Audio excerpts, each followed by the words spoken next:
Morning. Morning. Morning. What am I supposed to do? Start again. Take 2. Why are we parked? We are parked this morning because straight off the bat I'm going to show you 2 things that I really don't like about this car in particular. So an old-fashioned foot brake, which is obviously to do with economies of scale, but still very old-fashioned. And then the first of many beeps. And I don't know why, I really don't like this beep. It's right there in the category of when you chase one speck of dust around the house with your vacuum cleaner. Oh, you don't like the vacuum? I do not like that. No.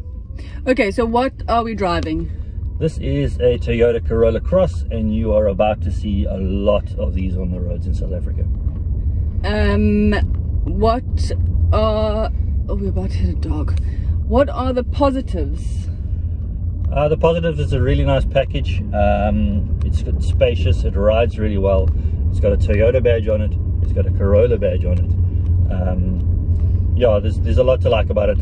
Also, I think it's giving some elderly Fortuner drivers the opportunity to potentially buy down into something a little bit more comfortable, less off-road focused.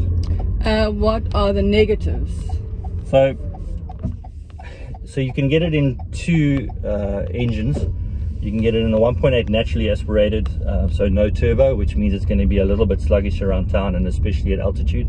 And the other option is the hybrid, which is what we've got, which is a repackaged Prius drivetrain basically. And both of them have CVT gearboxes. And that drone, when you put your foot down, especially with a CVT, is horrendous for me. I struggle with it. What is the price? This one we're driving is an XS spec, so it's 419,000. It's really well spec'd if you consider up against the likes of a T-Cross. You probably get more space. I don't know if it's more comfortable. You get things like the dealer network from Toyota. So it is reasonably priced, and I can see a lot of Toyota fans loving this car. And what does this only come in a hybrid 1.8 and a what do you say? Naturally aspirated, yeah. So 1.8. yeah, like I said, so those are the 2 engine options. They're not bad. I'm getting 5.6 liters per 100 in the hybrid, but only because you're driving it like a granny. I have to drive it like a granny because that CVT drone drives me crazy. So 5.6 is good, but it's not class leading. I think the smaller capacity cars with a turbo like the T-Cross again, they'll easily get 5.6. So it's up to you.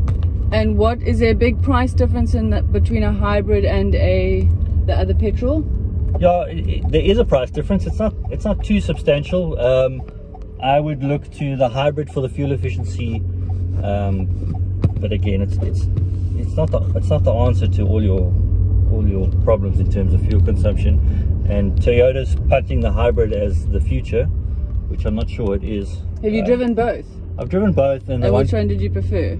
I prefer the hybrid because it gets a little bit quicker off the line, and it's obviously the fuel consumption. So out of interest, what's the difference between this and a RAV4? Because they seem to look from the outside very similar.